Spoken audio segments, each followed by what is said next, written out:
A couple from South Carolina is in Palm Beach County this week, hoping to find out what will happen to the man accused of killing their son. Their son's murder happened more than 4 years ago in West Palm Beach. The 25-year-old was found with multiple stab wounds and a sledgehammer embedded in his skull.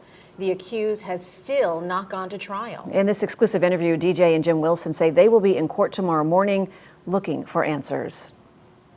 For most of his life, Michael Wilson loved music. He played the baritone and marched in the high school band and at the University of South Carolina. He was just so well loved. He wanted to be a comedian. He wanted to make people laugh. He always had a smile on his face. But during college, Michael lost his way and struggled with addiction. To keep that quiet, that part of his story, is not right because it was part of him. And it's, he's not the only one in this world. He got to a bad place. His car broke down. He got hurt at work, and he was in a very bad place. And so we said, okay, find the rehab place that you would like to go to. In this exclusive interview, Michael's parents, DJ and Jim Wilson, told me that in 2021, Michael moved to Palm Beach County and completed a 3.5-month stay in rehab. At 25, he was back on the right path, working full-time and sober. It was at work where Michael met Nicholas LaFountain, who invited Michael to move into his West Palm Beach home. And you just think that everything's okay. You don't think about doing a background check on the person he's moving into, On November 7th of 2021, police say LaFountain, who had a history of violence since he was 17, brutally attacked Michael in their home. According to the medical examiner, Michael was stabbed dozens of times, and he was found with a sledgehammer embedded in his skull. There's so much we don't know.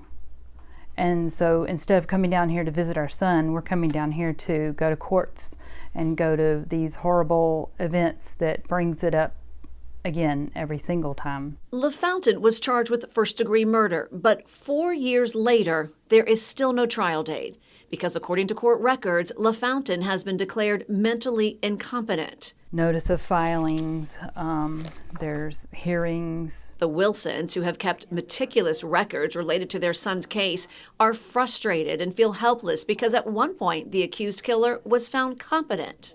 There's been no movement, and this man would go from the hospital, mental hospital, to the jail, and incompetent to competent. In the jail, he's not forced to take medication. So without being forced to take medication, he refuses to take his medication, and he becomes incompetent again. So this is what we're dealing with. The Wilsons want answers and are hoping for peace.